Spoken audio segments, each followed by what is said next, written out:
Welcome to Keep the Hotel Empty. Today we've kept the hotel empty to welcome visual artist Jackson.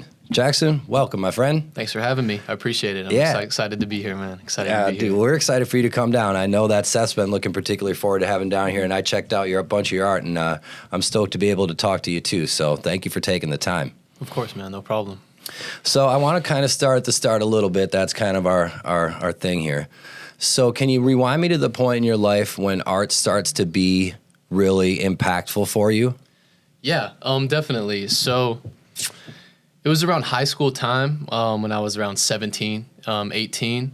I was actually kind of experimenting a lot with like psychedelic medicine. And I call it medicine now because I've come to a point in my life where it is as such. Right. At first, it was something I was curious about, something that I heard could just help with realizing what you want to do and what's important. So, like I said, I was experimenting with these things, and at first it was just experiencing what they could do. You know, like I see pretty colors, or I feel a certain way that's interesting. Right. But then I realized what I'm doing and what I'm taking is something that's trying to show me things. It's trying to teach me. It's trying to push me in a certain direction that's more in flow with my environment and myself. Mm-hmm. So, believe it or not, at first it made me uneasy because I didn't know what I wanted to do, and I felt this void that needed to be filled. So I literally put pen to paper to feel a sense of therapy. There you know go. What I mean? And it was scribbling. It's very different from what I do now, obviously. Yeah. But I felt this sense of flow and the sense of like serenity that I didn't necessarily want to let go of. So I kept doing it, and I held on to it. And then slowly enough, this certain style had developed from me literally just basically meditating, entering this flow state, putting pen to paper, and just letting myself go. And that's kind of why I got into art, because how much my life has changed simply from putting pen to paper, right, figuratively and literally. It's changed for the better. It's made me more okay with myself. It's made me more okay with the environment around me, and it's made me realize more and learn more. So, well, did you have inspiration before that to do any type of visual art, or was really just to the point where it was like pen to paper just somehow made like some esoteric sense and you just did it? I mean, art was always cool to me. I enjoyed music. I could appreciate a piece of art and look at it and go, wow, this is beautiful and I like this. But, I doodled as a kid. But to be real with you, there was really no sense of invigorating love for art before that. It was kind of this spontaneous need to create that I dove straight into and kind of like turned over a new leaf and decided that this was something that I'm going to do and that I'm going to change my lifestyle. I'm going to be less, reserved and less clean cut. I'm going to be more expressive and be more emotional and be more accepting of this part of me. And the inspiration for that, you think, was the freedom or release you felt from putting the pen to the paper? Most definitely. And just to have a space where I could express myself freely without the worry of judgment from other people. And, because, it's hard enough to not even judge yourself. Right. You know what I mean? It's hard enough to to create anything or try anything and go, oh, this sucks, or this isn't the way I wanted it to be, or it should be this way, or it should look this way because of X, Y, or Z. So I think, personally, I'm blessed to be able to even do that and be accepting of myself, because I think, like I said, that's hard enough already. Yes. Yeah. Yeah, a lot of people will should all over themselves. No, I exactly. Call that. And it's not that I don't. Sometimes I do. I think it's a normal thing. We all critique ourselves. But I think it's important to also have that space for, we're not perfect. We don't know everything immediately. It takes time to grow. You know, buildings, temples are built brick by brick. You know what I mean? And the intention that goes into laying each seemingly insignificant and small brick is just as important as the entire completed structure, Facts. Mm-hmm. So when you very first started painting, or what was your medium? It was just pen to paper to begin with? Black and white drawings. My roots are in drawing. Okay. And I've recently started painting more. I've recently started spray painting in the past 1.5 to 2 years, just because it's something that I found a lot of inspiration in, and I love spray paint. I love the ability to create so much so fast with it, because the trade-off with spray paint that I found personally is that it's hard to control, but once you do learn to control it, you can kind of make a lot happen in a little amount of time. And I've gotten a lot of inspiration from live artists that do spray painting at music festivals and shows like that, because I've always like had the desire since I started doing art to put myself in lively spaces like that and create, to be around people, because I kind of sometimes have this introverted, extroverted sense of self that loves to be in a large crowd while simultaneously like participating in my own introverted activity, you know, if that makes sense. Yeah, definitely. So when you're doing your early pieces where you're just drawing, what's that subject matter? What came to you? What started being like important for you to get out? So I kind of grew up with a semi-religious background. My parents were Catholic, but they weren't ever strictly Catholic. They weren't ever enforcing it upon me. But, you know, I was going to church with them now and then. You know, my mom would pray. So this sense of wanting to connect to something greater. So I had a lot of curiosity through different religions and cultures that had different religions throughout history. So, you know, I would look towards like Buddhist stories, Hindu stories, you know, maybe old Native American stories, because the creativity that comes from groups of people when they're trying to connect with a god or something that is beyond human inspired me. So that's what I wanted to start to create with. And, you know, Jacsun, which is like a spin-off of my name, which is Jackson, Right. is kind of the reason I really enjoy drawing suns. And that's when I started doing it, because it was so natural. Kind of like the Buddhist mandala. It's a circle, and it almost draws itself, and it builds itself. And it was that appreciation for that natural imagery that can kind of flow out of me and that can come from outside influences that I was like looking towards, because when you're starting art, it's kind of hard to like know what to draw. Right. It's almost harder to figure out what you want to do than it is to actually do the thing that you're trying to create. So it was, I definitely have a reverence for the sun in general and just different solar symbology just throughout cultures and like past beliefs and stuff like that. And how much did the transition of your experience with psychedelics connect you to those things? Was that something you were like always aware of somewhat inherently because of the somewhat exposure you had to religion, and then that opened the door? Or was this just like a whole new thing that you felt that gravitas towards? It was something that was subconsciously there that I made the realization through when taking psychedelic medicine, because I wasn't aware of it, but in taking these medicines, I was able to go within myself and realize, okay, this is a part of me, Right. that is trying to crawl out, that needs to express itself somehow. So I guess like the answer is yes to both of those questions, because I think without my upbringing and the environment I was in, and also without, you know, experiencing healing in medicine, I don't think either or would have happened without them together kind of inspiring me. Right. So you take that inspiration and you're able to have some interesting and motivating subject matter for your first bunch of drawings and the first bit of art that you're letting out. Where's your life at that point? Are you thinking to yourself, as soon as you start doing this, man, I'm diving headfirst into being an artist? Yeah. I mean, it's hard at first because, you know, the idea of being an artist is definitely, it's tricky. Right. Because, you know, like I'm only 21, so I'm still figuring out that as choosing art as a path, you have to be extremely multifaceted, you know, because I started drawing. I don't just draw now. Now I draw, I paint, I do commissions, I do tattoos.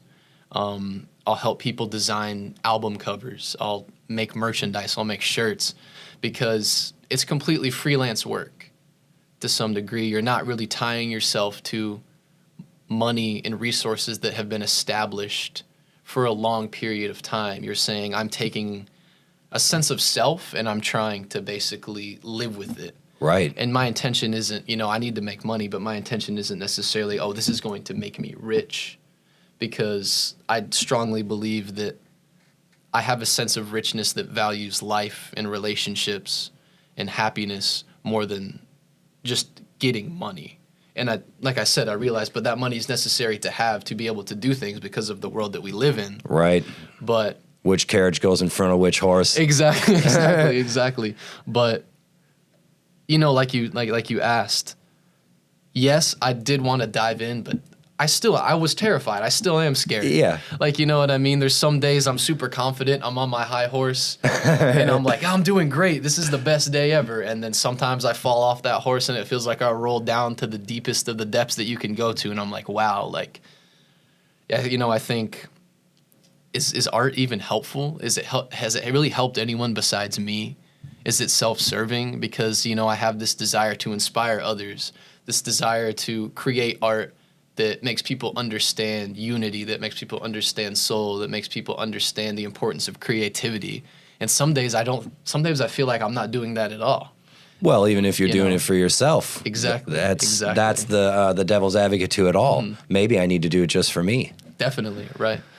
Because sometimes there's also that duality of to serve others is to serve the self, but sometimes to serve the self is also to serve others, because if you can act as a beacon of inspiration for other people to be who they really want to be, even if you're just helping yourself, you may not be aware of it, but you're actually helping tons of people. And, I can see that personally from artists and musicians and people that I've looked up to, and I've been able to see, and I'm like, wow, you're just doing you. And that's a beautiful thing. And that makes me more okay with being myself, which you might not even know me. I might not ever meet this person, but they've helped me in ways that they won't even ever be aware of. What do you think is the big challenge for people when it comes to being yourself, as it were, for no other way to put it, and then going from there? If being yourself is the oxygen mask you got to put on first before you help everybody else, what do you think is some of the things that hooks people up from doing that, or some of the things that help you do that?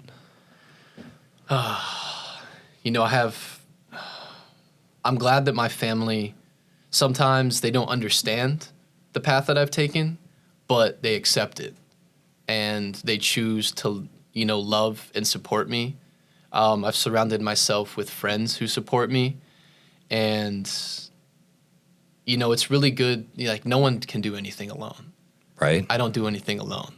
I have friends that are producers. I know creative directors. I have family members that sometimes will hold me up when I need them to. Nice. Because realistically, I'm an independent artist and I put up this image like I'm doing this. This is me. This is who I am. But there's countless interactions that I've had with people that have helped me put on like that mask, as you say, to be myself. And I think you asked, like, what are some of the things that might hold people back from doing that? Yeah. I think there's countless things.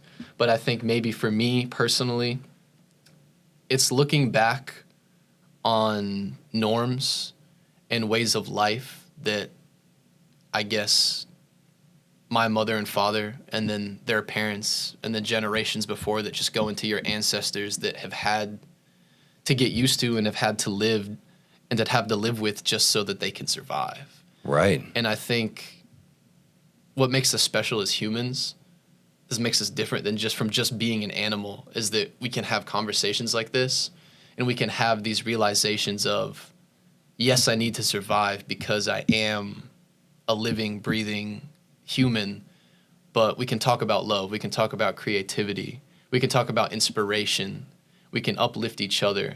And I think, if we want to look into the future and think, how are we going to evolve? Because I think an important part of our evolution is making people realize that they can be themselves, that no matter if they want to be a cook, a bus driver, a politician, they're innately creating something with their existence that has the potential to uplift themselves and other people. And that the value needs to be seen in all of that, because everyone, we are one people, we are one soul, right? We are one being. And with that knowledge and with that awareness, we can appreciate life more, but we appreciate each other more.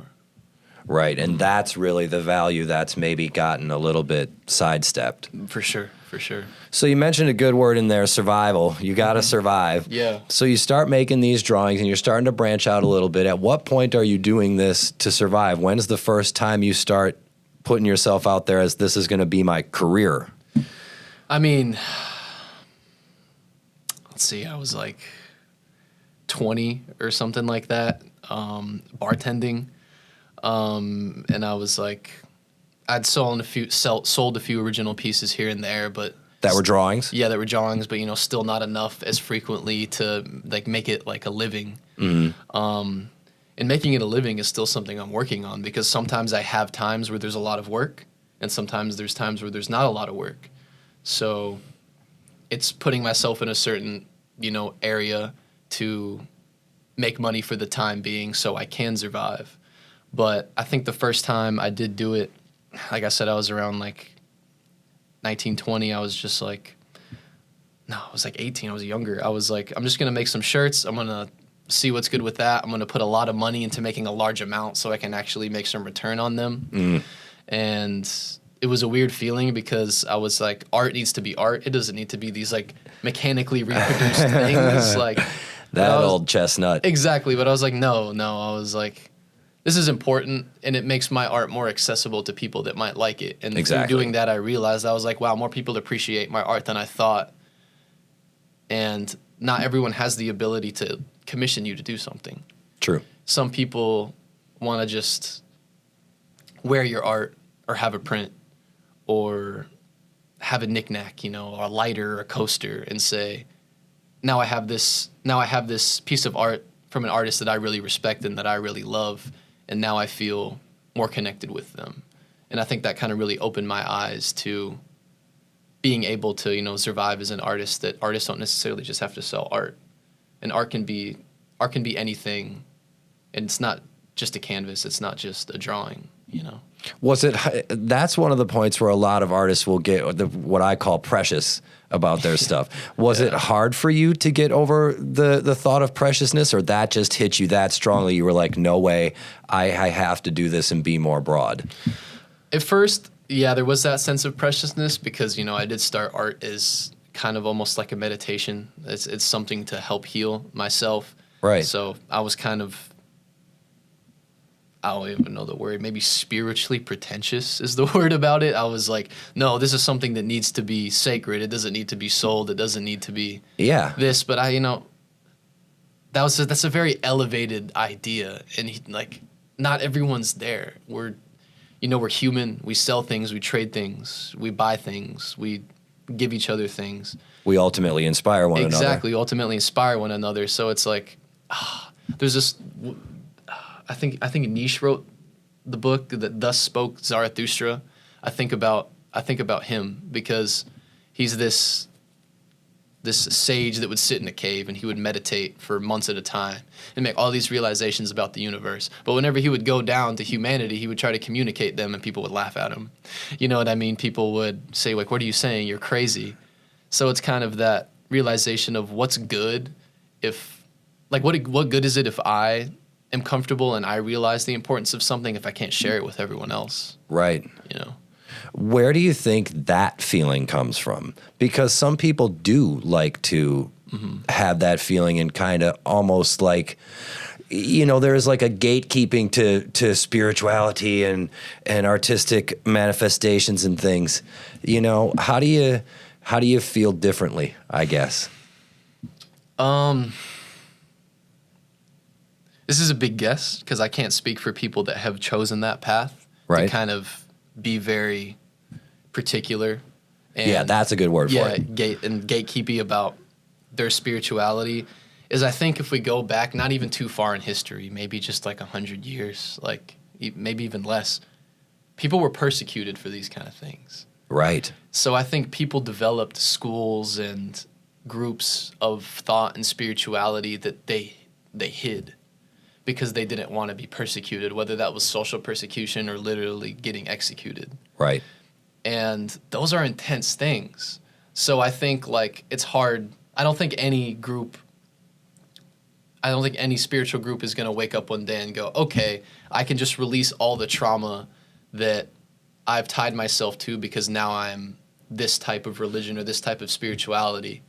You know, that's gonna take lots of time of human awareness and acceptance of different groups of people who have thought differently, who are still very similar, but have decided that, you know, throughout history that their way is the right way, and we have to pass these teachings down through writing and pass them down through oral tradition in order to keep them alive. And there's going to be times where we have to hide because people are going to persecute us for what we believe. And that fear is always there. That fear still exists today. I mean, people are still put through horrendous things because of what they believe. Right. And the question is sometimes when or if or when will that happen to me? You know, because then you really never know. And since that fear still does exist, I think that's why we see certain groups of people choose to be very particular about the way that they do things and the way that they share things. Right. Mm-hmm. Yeah, and I agree with that. And you do see a lot of people throughout time. You mentioned a good word, conversation and communication. You've seen a lot of people throughout time that will weave certain messages into their art, be it music or visual art or even sculpture, that are the poignant things they want to say that would otherwise cause them some persecution, some discomfort socially, whatever. So it's important, and I agree that it's not only important for art to be something that we can have a way to weave in some things that we can't necessarily say, but my question to you is, how important do you think art is in helping spark the conversations that consist of what those things are trying to say? How important do you find art to keep us aware of one another's communications? Extremely important, because I think the more that you do art, the more you digest art, and the more you understand art, the more you're able to pick up on the subtle messages that are placed in art. Because art, as human as it is also beyond humanity. Because sometimes you have the intention to put certain things into a piece, no matter what it is, and people pick up on them. And then sometimes you have someone talk to you about a piece that you've made that they've realized a thing that you had no idea was even in there. And I think that goes to, you know, what I believe to be us having a collective spirit as humanity that is beyond simply our physical, you know, egotistical existence, is this where we live on this linear scale of this is how it was, this is how it is now, and it might be like this in the future. But there is this collective being of permanence that exists within, you know, the here and now that can influence our creativity, that puts timeless messages into pieces of art that can be understood, you know, cross-culturally and kind of beyond time. Because I think there's things we can look to that are super old that people still create with now. There's still concepts that people are working with that have been around for thousands of years, and they will probably never go away because of the permanent influence that does exist on our humanity from soul and spirituality. Right. Well, that brings up a question I like to ask a lot of people, regardless of what their creative discipline is. Where do you find creativity coming from? Yeah, that's a crazy question, because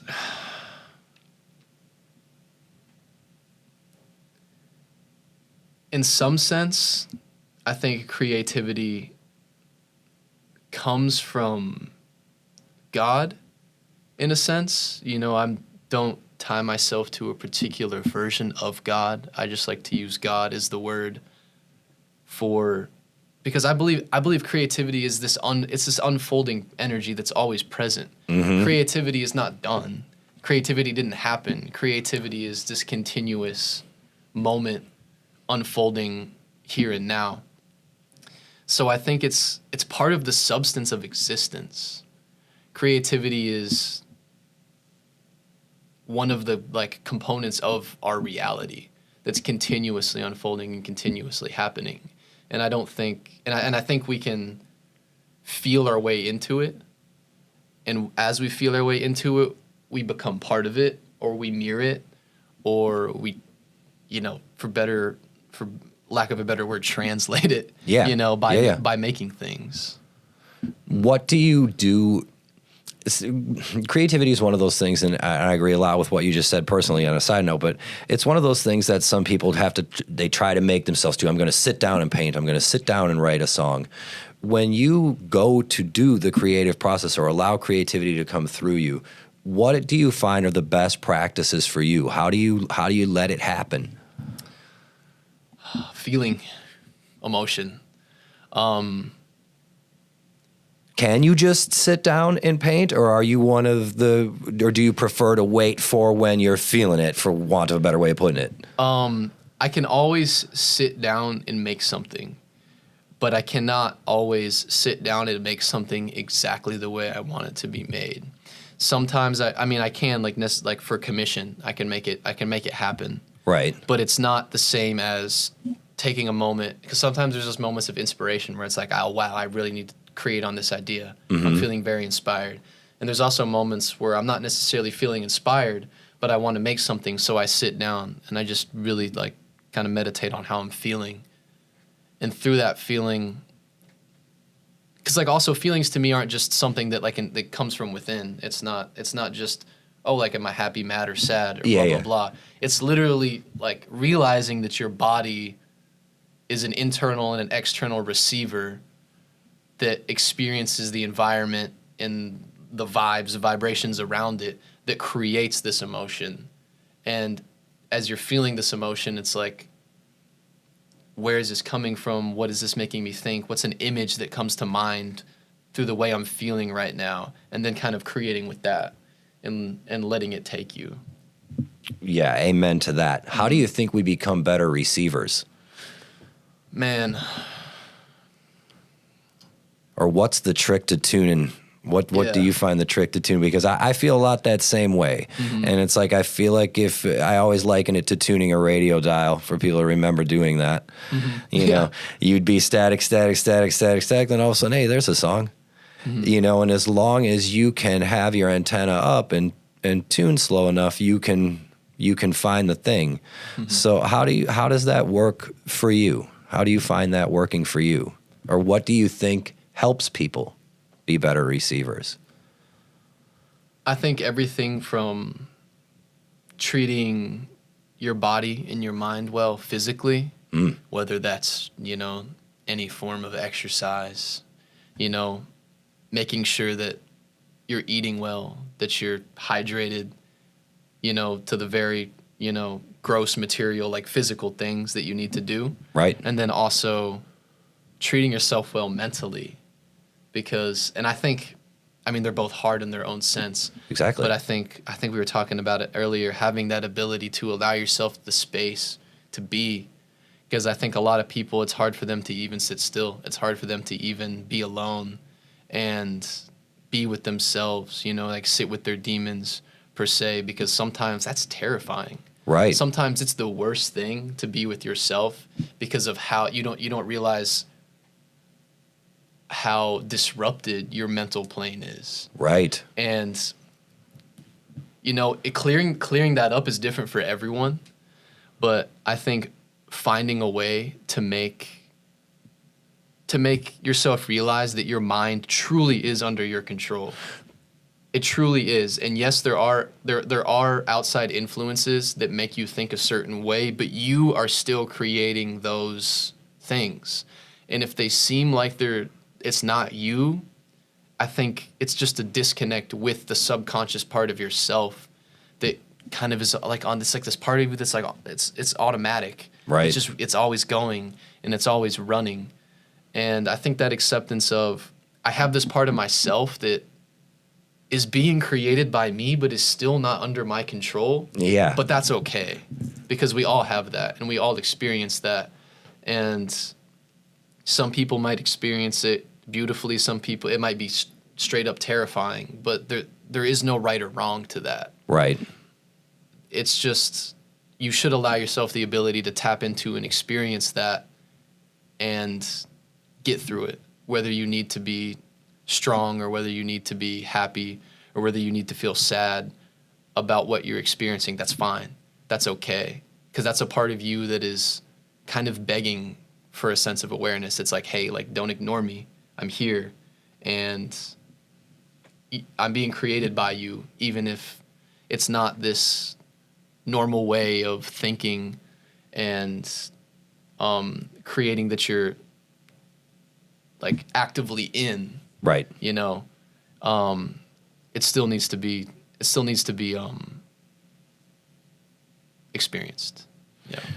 Yeah, and that's one of those things that you really have to kind of have the self-discipline to face and go through. So do you find art in your life or in the people who experience your art to be a double-edged coin, or so to speak, that makes it so you can use your creative process to help you discipline that part of your existence that we all have?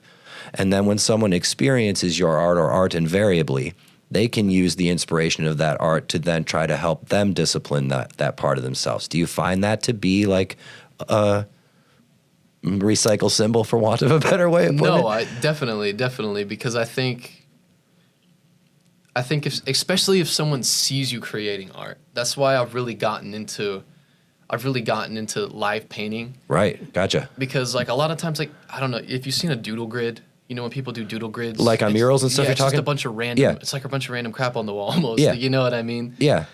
And people that don't, because a lot of people that aren't familiar with art think, wow, these people are so special. They can just make these things out of nothing. Right. You know, it is a magic trick. You know, and it just happens. And if you start a doodle grid with someone that's not aware of that, they go, "What are you doing? Like what even is that?" And you tell them, "I'm like, this is for reference. This is so I know where I am. Right. This is so I don't get lost, because what I'm doing isn't easy. You know what I mean? What I'm doing needs structure. What I'm doing needs guidance.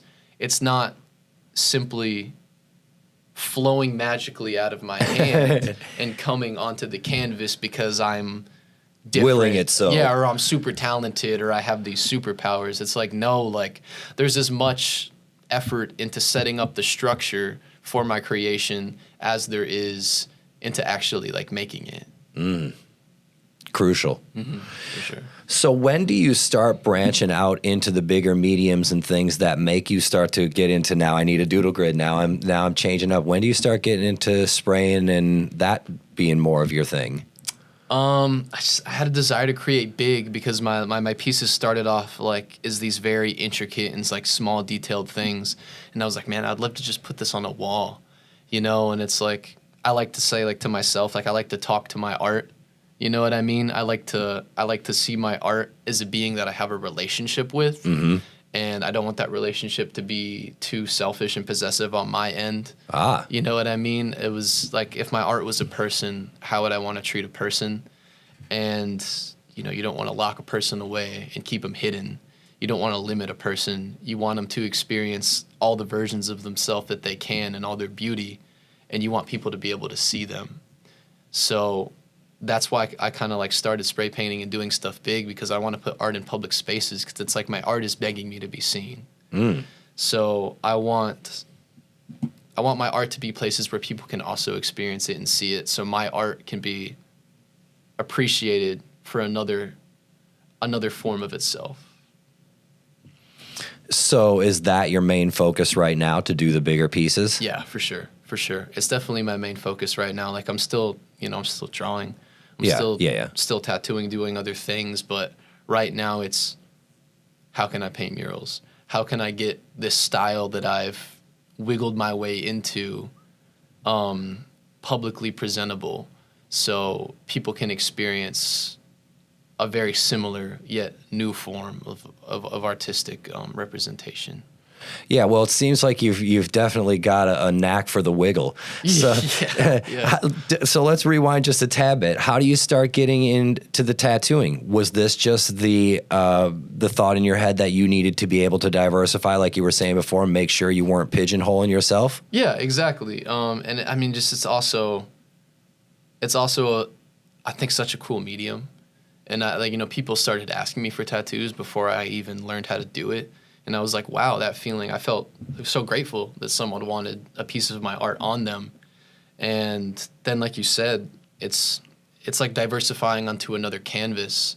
And I remember like the first tattoo I did was on myself, and I do these characters on my art to give it representation of meaning, but they're characters that have no meaning, because there's a similar practice in Buddhist art where they make symbols on mandalas, whether they're like the physical drawings or the sand mandalas, that have no meaning, but they still have the representation of meaning, because it's the act of simultaneously creating something with meaning but stripping that meaning away from it, because accepting that awareness of its impermanence, which I just found beautiful. And I was creating these pieces of these like funky faces and these suns and these beings and these very abstract animals, and I was like, they need a language. There's a world. They need symbols. They need communication. So I created that, and then it's something I tattooed on myself, because I was like, not only is like the creation of these characters something that I find super important, right, but getting them and then marking them on myself is almost a way of saying, okay, no, I'm committing to this. This is something I truly believe in, instead of, yeah, I make it, but I'm not going to embody it. Right. Because I was starting to realize like I need this on myself. I need to do this, because this is an important part of what I'm trying to communicate with myself and to other people, about this realization of self, and about this putting this commitment and this faith into the self and really embodying it. And that can happen in different ways. And for me, it was kind of tattooing. It was like, no, like I need to mark myself with this, because it is something that I really want to embody, and it's something that I truly believe is important. Yeah, that resonates a lot. Do you feel like having that literal embodiment at this point helps you maintain the attachment to your arts and creations that kind of stave off the part that makes every artist, I shouldn't say every artist, but lots of artists uncomfortable, which is the commoditization of what you've done? Yeah, most definitely, because, I'm not going to sell this. Yeah. So it's well, it means more to you than just a product. Exactly. It means more to me than a product, because it becomes part of my physical body. It becomes part of my skin. And after I did it, I looked in the mirror, the whole front of my thigh, and was like, this is me. You know what I mean? I was like, I recognize myself more now than I did before it was there. And what was that feeling? Relief, liberation? It was like it was relieving, and it was liberating, but it was more just like a sense of complete knowing. It's like I looked at myself and was like, yeah, this is how it's supposed to be. Nice. I was just like yeah, there's no doubts really. It was just like, this is who I am. So it was kind of it was those things, but it wasn't super surprising, because it was like, even though it wasn't there before, it was a moment that I knew had always existed, and that I had felt that always needed to be. So it was like I stepped into something that already was. I stepped into myself that had already existed almost. That's an important thing to be conscious of. For sure. When you can have those feelings. What do you think? This is a little bit deviated topic from being an artist, but we'll go there. All good. What do you think the nature of those feelings are that you're stepping into? You're supposed to, that when people can be in tune enough to have those feelings, what do you think that is? This is controversial for some people, but it's not controversial for me, because in my experience, I think consciousness and awareness is not subject to our physical body. So I was mentioning earlier how I feel like there's a creative and a collective spirit that's non-physical, that is permanently existing, that is always inspiring us to do things. That's where I feel like this nature of knowing who you are comes from, because I think who you are already, outside of our third dimensional existence, who you are already exists as a permanent concept in time. And I think that concept is whether it's completely all of it or it's a small piece of it that exists within our physical selves, Right. is very real, and it's very aware of who you are, and it's very aware of your purpose, I guess you could say. Why do you think people are losing the ability to notice that or reach out and touch that so much? You know, it's hard to say, because I think some things that might limit someone's awareness might influence the awareness on other people. Interesting. But I think, you know, it's strange because there's so much science that goes into saying, how can the soul be real if we can't prove it? But there's also so much science that will kind of prove the possibility of it being real. You know, ultimately, I don't think it's like a particular force or particular evil. More is it's an internal confusion and an internal fear of the exploration of what is actually more than just our physical existence. Because I think it can be looked at in two ways. It can be looked at as I've learned to live a certain way my entire life, and the fact that there's more than that could make me wrong, and that's scary. And that there's also everything that I have learned and that I have embodied to live and to survive is not all that there is. And that's a beautiful thing, because the complexity of consciousness and soul and humanity is actually greater than we may ever completely understand, because we won't ever understand everything. Like I was saying earlier, creation isn't over. It's continuously unfolding and it's continuously happening. So that really means, there will never be a moment where everything is all figured out. And that's totally okay, because I think that's kind of a loop that Right. we all get into sometimes. It's like, okay, I've got it all figured out. I'm all good now. I'm comfortable. I can sit here and be still and fight against the flow that's continuously unfolding and continuously, rejuvenating things, creating things, destroying things. And I think that's probably what holds us back. And I think a lot of that comes from within, And you feel like that's inherently what we are supposed to be helping each other with, and our art is helping each other with? I think so. I think so, because, we have the ability as humans to think about evolution. Right. And we have the ability to think, how are we going to move forward, and how are we going to, I guess you say, get better? Yeah. Some people argue get better is still like survive as much as we can, Yeah, true. Exploit as much as we can. Yeah, that's a relative term, I guess. Definitely, but I think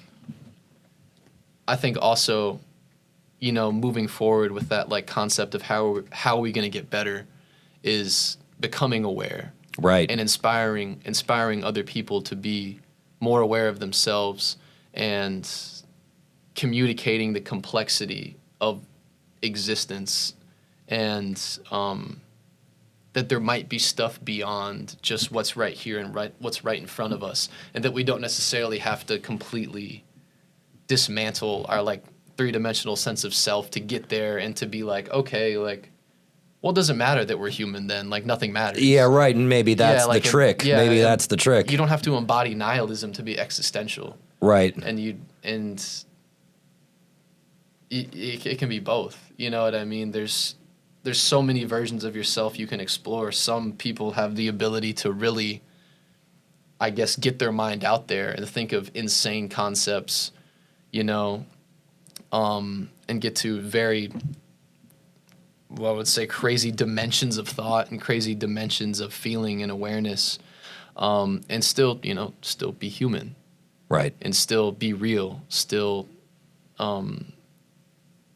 just exist as we are now. And I think in realizing there is no better or worse form of existing, rather that all these ways of thinking and all these ways of existing are valid, and and they all have a space. Is that almost the sentiment that the limitless nature of what we don't fully understand and the limited nature of what we're touching and feeling and try to understand are not mutually exclusive? I don't think so. They can't be. They're not mutually exclusive, because I guess, it's a tough question, but because it's like if they were mutually exclusive, it's like where's the dividend? Like where's the wall? Yeah, right. Exactly. Because exactly. That's exactly why I asked that, because then that begs the question: what's the line? Exactly. And how are you going to say a line is there when it could never be proved? You can't ever be proved. Exactly. So I think like that like simultaneous like idea of like this can't be proved, but this can be felt and thought of, is maybe the dividend, but it's still not like it still doesn't divide it. Right. Yep. Well, then that's the real operative part of that. The limitless nature that we don't understand and the limited nature of what we do understand can coexist and be helpful to one another. Exactly. And that's really why I advocate for psychedelic medicine. And I think it's something because it gives people the ability to experience things beyond themselves without having to become an extremely disciplined individual and abandon their lives to, I don't know, go meditate in the mountains or whatever you think someone needs to do, or be like a master yogi. Whatever someone you think, like when you think of someone that's extremely spiritual, you'd be like, oh, I have to be like that. Well, not everyone can be a certain way. And I think when we look at these medicines that cultures have used for thousands of years, anyone can take them and anyone can experience just different forms of consciousness and thought simply by receiving something that the earth naturally presents to us and that shares with us and gives to us. Because that connected nature can't be ignored at that point. Definitely. At least from what I understand. No, yeah, it's definitely. So when you get to the point where all this is coming more clear to you, and it's not a matter of betterment so much as it is incremental evolution and the continued watering of the seed of awareness, how does your art life start to flourish with that? Is this, you're just tattooing, I kind of want to play rewind just a little bit. You get to the point where you're tattooing, your art is branching out a little bit. What starts to be some of the dominoes that fall for you from there? Because you didn't set out to be a tattoo artist. Right. So how do these dominoes kind of start falling for you? I mean, they kind of start falling because it's the realization of the unity between them. The more I do, the more I realize it's connected to everything, and that the possibility and potential is there for whatever I desire, also whatever I feel needs to be done. So, something like this, where we can have these conversations where my drawings and my paintings and my tattoos are no more different than poetry I might write or conversations I might have like this for the public eye or for the private, understanding, because innately through all these different actions, I'm trying to get at the same idea and the same message. So it's a matter of, well, I guess let me ask you this. Do you subconsciously or otherwise embody a philosophy where you don't say no to things, or you're reluctant to say no to things?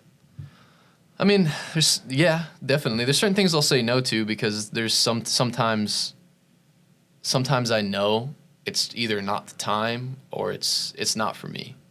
But in terms of opportunity, I try to take them if I can. If I can afford it, if I'm in a good place mentally, if I'm in a good place physically, yes. I don't like to pass up on those opportunities. And, you know, most of the time, if not all times, if it's something I haven't done, like I said, I'm terrified. I'm scared. But, you know, I try as best I can to turn that fear into curiosity because, you know, it's like when you're about to go on a roller coaster. Your stomach hurts, and you're like, oh no, like this is about to be horrible. But at the same time, it's a completely new experience, and it might be terrifying to get on there, but once you get there and once you do it, it could be one of the funnest things that you've ever done. So that's why I try not to say no to opportunities if I'm able to do them without taking too much negative consequences onto myself. Right. So how important do you find it, or how much of your time would you say you spend outside of your comfort zone?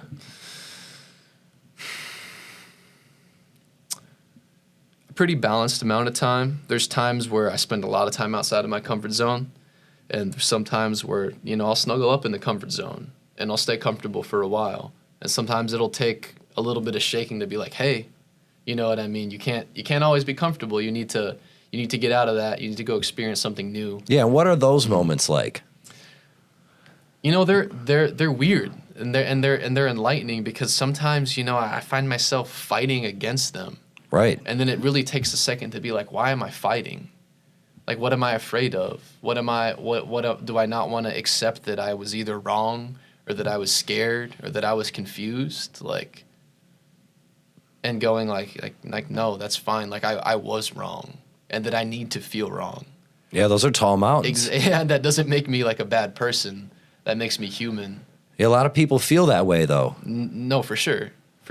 And I think because we all make mistakes, we all have misunderstandings.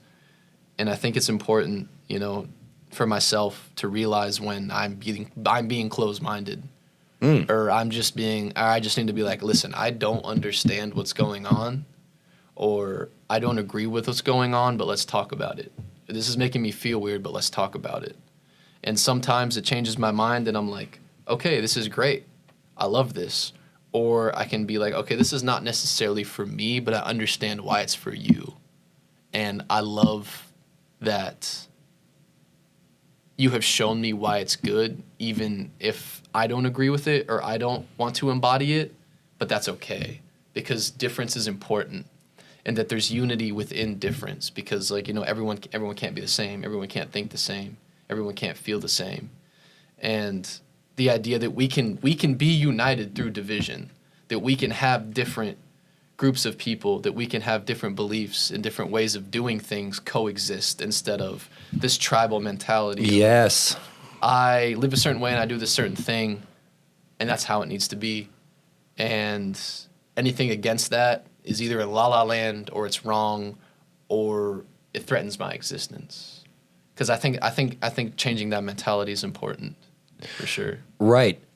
Agreed. And I feel like you can say that so definitively because the change you've experienced personally. Mm-hmm. So how does that affect your creative process when those sorts of awakenings, for no other way of putting it, or awarenesses come to you and you kind of can take another little piece of freedom, you can take another little piece of self-comfortability, even in the face of getting outside of your comfort zone, of being terrified, of being uncertain, you know, how have those realizations affected your creative process when you're literally doing it?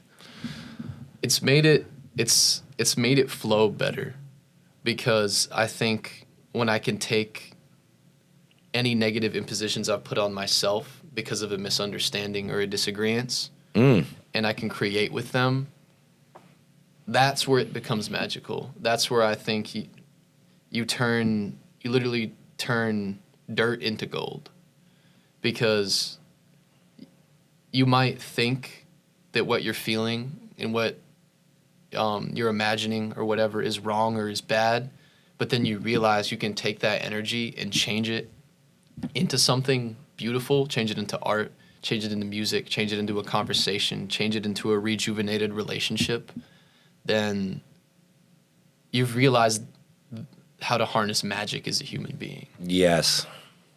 So it's that feeling of being able to harness it. So let me ask you this. This isn't something that you get good at instantly. This isn't something that you identify with instantly. Where are you at when you start identifying this in your creative process? And I can only assume, but I'm wondering if one helps the other as you get to this point. Right.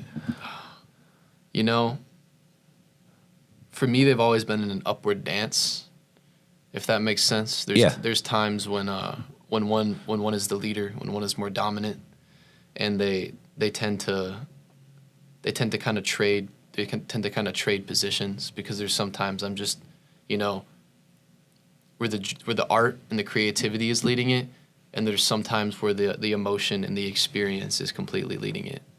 And innately they're very similar, but when the art is leading it, I'm in a lot more control. Right. Versus when the emotion is leading it, and the lessons, I guess you could say, are leading it. It's more like I'm listening to something that's making me create a certain way. And I think both forms are inseparable, because I don't think I could have one without the other, because if I only created when I wanted to, I wouldn't really like it. You know what I mean? Right. And if I only created when I had the angst or whatever. When I only created when I had angst or inspiration or a lot of intense emotion, I think it would take a lot out of me. You know what I mean? And I think it would be hard for me to ground myself in reality and in relationships if everything was based off that. So, like I said, they're kind of in an upward dance. They support each other. One supports the other at certain times. One beats the other up. Beats the other up at certain times. But the more they work together, the more they understand each other. That's really valuable insight, and I think really, really useful and universally applicable when you can feel that. So now you're here. Now you're at this point. What is the next big thing on the horizon for you? Right now, I mean, like I said, I want to get more mural work done.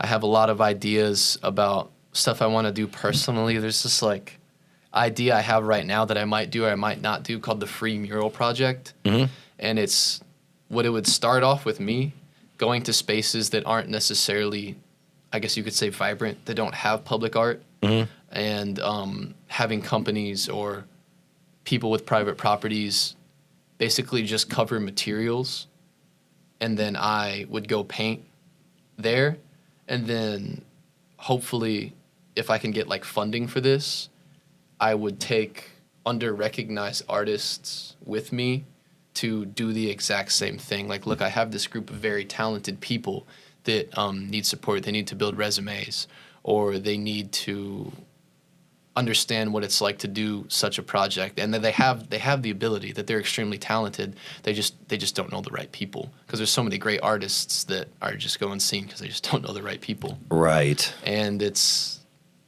getting them projects to where they can be seen, and to where they can take their art and do the same thing that I want to do with mine, and have it appreciated, and have it be seen by other people, and have it be experienced by other people. This is the centrifuge to your whole thing. Yeah, for sure. All right, well then let's get you out of here on something fun that plays into that. If you could have a dream canvas, building, location to be your grand beacon, what would it be? You know, honestly, I would want to be given a genie lift, or like I wanted to call it like a pulley system, and I would want the side of a building. You know what I mean? Preferably, you know, it doesn't have to be windowless, but as big as possible, as much spray paint as I can get, and, you know, we'll get Montana cans on the phone. Exactly right. If it could be 100 feet tall, and I was given the time and the permission to do it, I would love to do it. And would you have a dream city to put it in? Anywhere in the world? Man, really? Yeah. It doesn't matter. No? It doesn't matter. As long as it can be seen, as long as it's a city. Preferably somewhere that might not already have a large amount of art. Right. But there is no specific area that I would want it done in. It can be a different country. It could be right down the street. It could be another state. No problem. Like, Because it's about art doing its thing It's about art regardless. doing its thing regardless. Sometimes the art presents an opportunity that's not controlled by you, and you just gotta take it. You just gotta take it. Amen to that, brother. Yeah. Well, I can't thank you enough for coming down, and I really appreciate you sharing. And we're definitely going to have to do this again because we've got more layers to this onion. Oh, for sure. Yeah, I'd love to come back. Yeah. Dude, you're always welcome. You're K the fam now, man. So Thank you. I appreciate it so much, brother. Thank you so much, man. Awesome.